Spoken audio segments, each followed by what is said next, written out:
Wisconsin's important. You're coming out of a couple weeks of a lull in the campaign. You're moving now towards the Northeast, and then on the June 7th, you end up with California, New Jersey, and other states. Okay, so May is a little more slow, but not really, because you have key states such as Pennsylvania, Connecticut, and New York.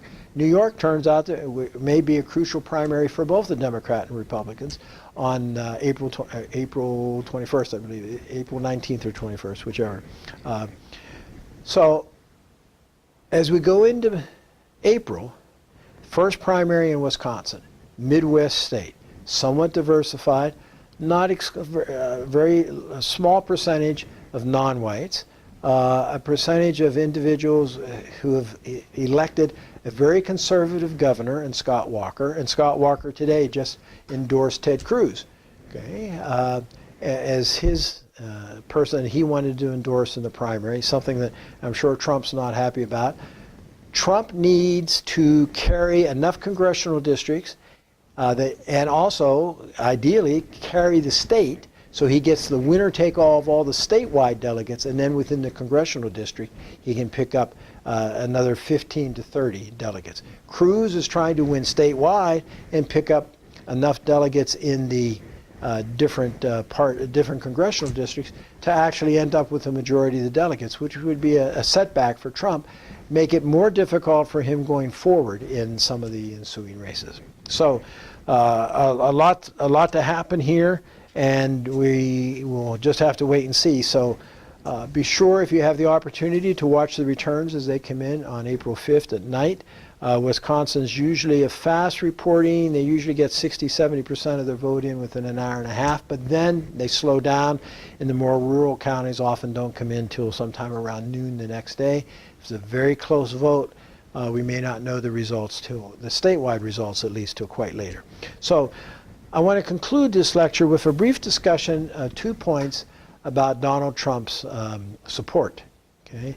And the first thing I want to do is refer to a New York Times article that was out on 3/15. And if you look over my left shoulder, what the Times did is they did a correlation analysis. Now remember, correlation is association. It is not causation. So when you get a correlation of 0.61, it simply means that correlation ranges from -1 to +1. What it means is that as almost 2/3, 0.61 would indicate there's high relationship association between people who are white and have no high school diploma and a vote for Donald Trump. So you can look down this list. That's the top. Americans in the census, where they indicate that there are Americans, not immigrants. Mobile homes, percent living in mobile homes. If you live in a mobile home, you have a high association of tending to support Trump. Old economy jobs includes agricultural, construction, manufacturing, and trade. A correlation of 0.5, again a high correlation. History of voting for segregationists. This one I question a bit because they talk about support for George Wallace in 1968. Well, remember, the Wallace election is 47 years ago. 48 years ago, actually. So this is really a substitute for age, I would argue, because those candidates, I mean, those people would be at least 66 years old. So it's this one's a little misleading. Labor participation rate. In other words, if they're working or looking for a job, that's a negative correlation. So that means that you tend to be not working nor looking for a job. These are people who are semi-permanent or maybe even permanently outside of the workforce. Very important point. Born in the U.S., high correlation. Evangelical Christians, high correlation. History of voting for liberal Republicans, okay, such as John Anderson in 1980, again, goes back a while, but a negative correlation again. And then white Anglo-Saxon Protestants, negative correlation, okay, meaning that there's probably a significant number of white, traditionally low-educated Catholics who are supporting Trump. So this is important in terms of the background of this. Okay, and remember, this isn't through the first round of primaries and caucuses. So if this is the Trump profile, you can see one of the reasons why he may be having trouble getting to 50%. Although recent polls show that 45 to 48% of members of the Republican Party now are willing to support him. and do support him for the nomination. So he's increasing that, but it hasn't resulted in a breakthrough at the state level yet.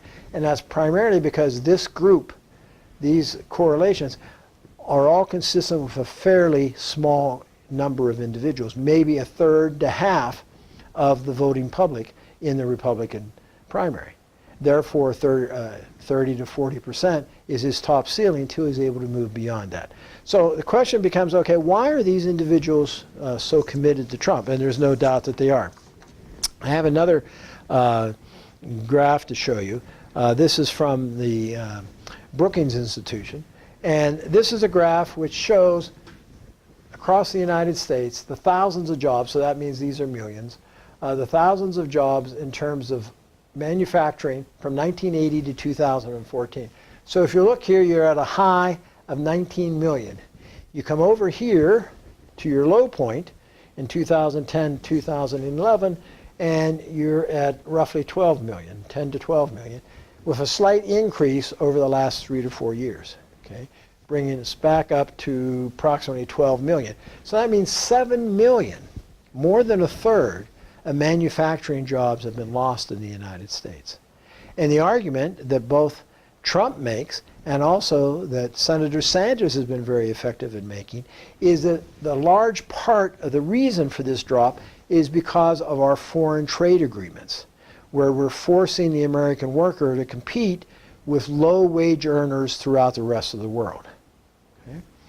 So if these numbers are correct, there's no doubt about that, the reason for it, there might be some different interpretation than the one I just gave you, but if you're one of the 7 million, okay, roughly a third, over a third, who have lost their jobs and have no educational skills and have not been offered job retraining or other opportunities, or maybe they've been offered, sure, you can have a job, but you have to move 1,000 miles away from your home where you've been born and raised and so forth.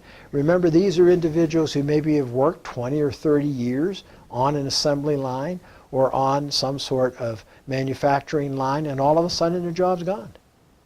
So are they angry? You bet they are. Do they have reason to be angry? I would argue yes. And the question is how both campaigns, the Democratic campaign and the Republican campaign, deal with these individuals, not only in the primary season, but also going into the general election.